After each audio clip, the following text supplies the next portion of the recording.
Nang sumunod na biyernes ay dumating si Sanya, sakay ng Simara na minamaneho ng driver. Kaswal ang naging pagtanggap niya rito at pakikitungo. Business-like, hindi siya mapagpapahalatang alam na niyang bagong development sa love life nito. Naiayos na ang resibo at pinanonood na lamang nilang pagkakarga sa Simaro ng mga bandal ng restaso at tela ng lupapit kay Tasha ang gwardya ng git. May gusto pong pumasok, sabi nito. Sinusundo raw niya si Sanya. Natigilan si Sanya. Sino? Maang natanong nito. Lalaki. Drew daw ang pangalan niya. Tingin ni Tasha, parang tinakasan ng kulay ang mukha ni Sanya. Papasukin ko ba? Kay Sanya na ngayon nakatingin ang gwardya. Oo, napahakbang si Sanya palapit sa gate. Nang buksan ng gwardya ang gate, natambad sa paningin ni Tasha ang kotseng nakita niya noon sa kubaw na sinasakyan ni Sanya. Nakaupo sa harap ng manibela ang lalaking umaalalay nun sa kaibigan niya. Kahit sa windshield lamang ng kotse niya nakikita ang mukha ng binata, lihim siyang humanga sa kagwapuhan nito. Clean-cut ragjo at medyo hugis pahabang mukha. Akala nga niya nung una itong matingnan ay dumating si Cesar Montano. Pero ang lalaki lampas 30 na sa tingin niya. Sa halip na kay Sanya, sa kanya ito nakatitib habang ipinapasok sa loob ng compound ng kotse. Drew, sugad agad ni Sanya sa tabi ng binata ng kotse. Ba't ka nagpunta rito? Umaba muna ng kotse ang binata bago sumagot. Nagpupunta kasi ako sa bodega at sinabi nga nilang narito ka raw. Ibinigay sa akin ang address dahil ikako'y susundan kita. Tansya ni Tasha, hindi kukulangin sa 6 na talampakan ang taas ng lalaki. Broad-shouldered, well-built and chest, tindig Edo Manzano. Sa loob-loob niya, BSA Manzano. Pero bakit ka nga nagpunta rito? Tinapunan ng isang tila kinakabang sulyap ni Sanya si Tasha. Wala, sabi ni Drew. Gusto ko lang makita tong kinukuhanan nyo ng materials. Marami rin akong kaibigang nasa garment business. Malay mo, may rekomenda ko sa kanila ang lugar na ito. Alanganing manatili sa kinatatayon o pumasok sa loob si Tasha. Pero naisip naman niyang baka lumabas na kabastusan kung tatalikuran na lamang niyang dalawa. Nagtaka pa siya nang matagpo ang matiim na nakatingin sa kanya ang lalaki. Dati na siyang tinitingnan na may paghanga ng isang lalaki. Pero aywan ba niya kung bakit sa kakaibang paghagod ng tingin ng lalaki sa kanyang kabuuan? Ay tila siya matutunaw. Hindi mo man lang ako ipapakilala kay Tasha, tanong ng lalaki kay Sanya. Pagkuway tumilin uli kay Tasha, siya ang sinasabi mong kaibigang nangangasiwa rito, diba? Nasabi ko ba sa iyo yun? Bahagyang natitigilang sabi ni Sanya.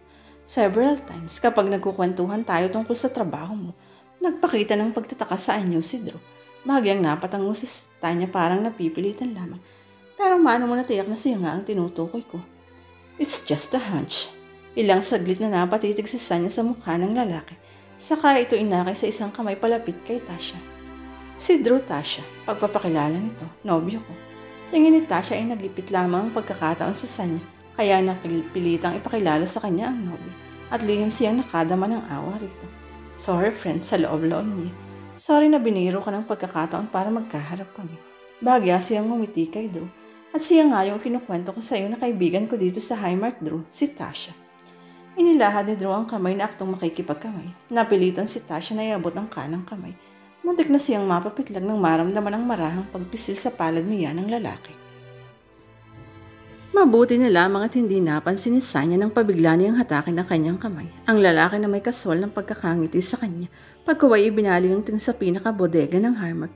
So can I look at your merchandise? Fine if I just call you Tasha? No, sabi niyang nakabawi na sa kabiglaan. I won't mind. Pwedeng matingnan ang mga stock niyo, Tasha. Who knows, baka makapag-refer ako sa inyo ng good customers. Napilitan siyang itur sa loob ng bodega si Drew. Ipinakita niya rito at ipinaliwanag ang nature ng iba't ibang tela at remnants na ibinibenta nila.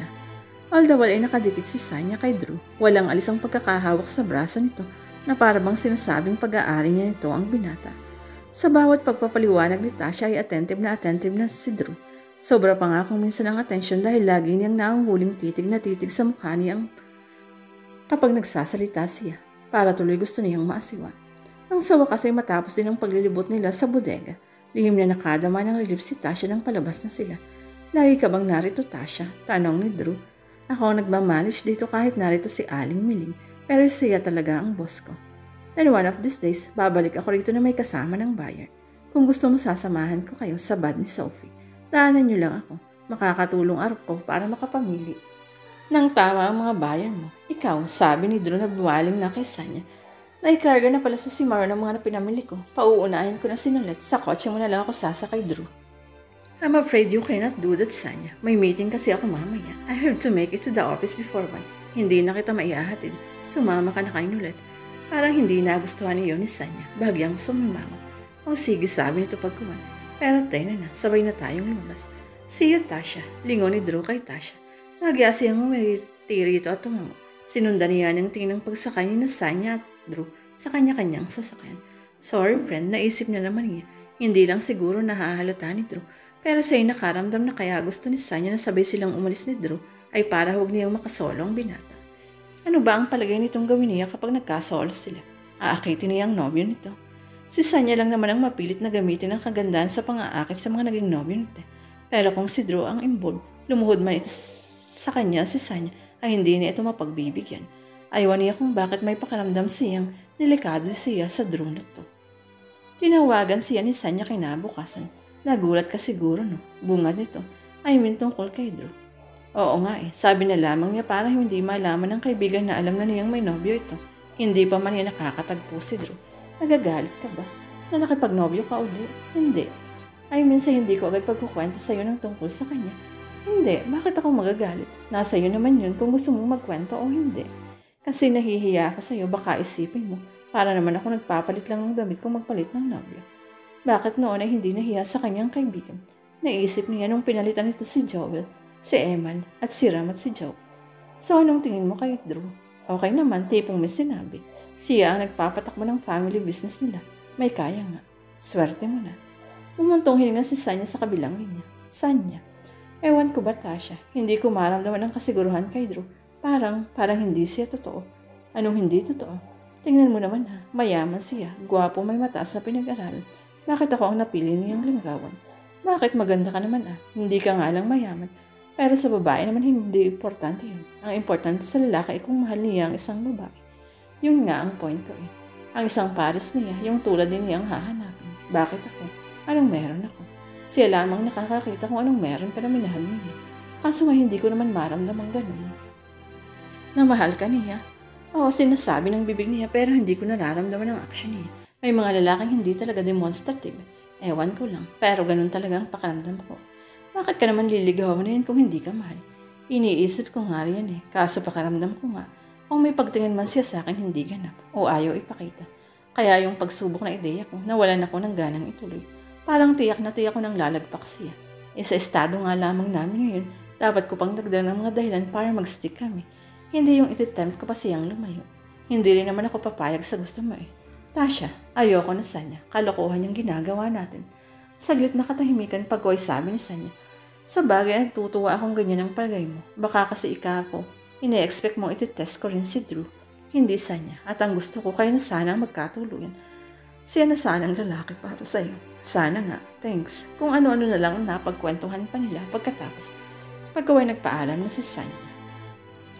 Hindi inaasahan ni Tasha na tototohanin ni Drew ang sinabi nun. Umalit nga ito sa Highmark, may kasamang asawahan na sakay ng isang kulay kremang van. Si Drew ay asa kotse nito nakasakay ng dumating. Ipinakilala sa kanya ni Drew ang mag-asawa. Sila ang may-ari ng Ellis Lingerie, sabi ni Drew. Naikwento ko sa kanila na may maaari silang pagkunan dito ng materyales. Gusto nilang tingnan ang mga stock niya, Tasha.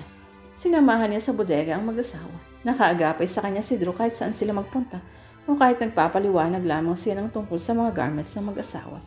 Minsan ay pinamulhan pa siya ng mukha ng paglingon ay makita niyang hinahagod ng tingin ng binata ang legs niya. Parang inirapan niya ito na magtama ang mga tingin nila. 100 kilos ang nabili ng mag-asawa. Ikinarga sa van. Nangako ang mga ito na sa kanila regular mamimili at maaaring sa susunod ay sa mas maramihang volume. Lihim siyang natuwa. Mapupuri siya ng may-ari ng Highmark. Parang sa pamamagitan niya kaya nagkaroon ng ganong kalakas mamiling kliyente. At cash pang magbayad. Samantalang ang pinangangasiwaan ng may-ari sa paghahanap ng mga buyer ilang panahon nang nasisiro. At utang na yun kay Drew nang nangyari. Tinabihan siya ni Drew nang pinanonood niya ang pagkakarga ng van ng mga vandal. Sa susunod may mga isasama pa akong kaibigan na pwedeng maging regular customer niyo. Sabi nito. Thanks, sabi niya. Ano bang nature ng business mo at marami kang kakilalang garment manufacturer? Naisipan niyang itanong. 3 ang minamarriage kong department store, family corporation. Binanggit ni Drew ang pangalan ng mga tindahan at lihim siyang na-impress dahil sikat ang mga nasabing department store. Mga supplier namin ang pares ng mag-asawang yan. Hindi na siya magtatakang pinagbibigyan ni Drew ng pares ng mag-asawang maging buyer niya. May dapat palang ipanuyo ang mga ito sa binata. Pero naisip na naman niya, ano ang mahihita ni Drew sa pagre-refer sa kanya ng mga parokyaano.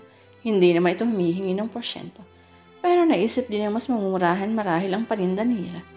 Si Drew, kaya sila itinuro sa mga kakilala. Bakit nga pala hindi ninyo kasama si Sanya? Naisipan niyang itanong. Ang alam niya gustong sumama ng kaibigan kapag nagdala ng buyer sa Highmark si Drew.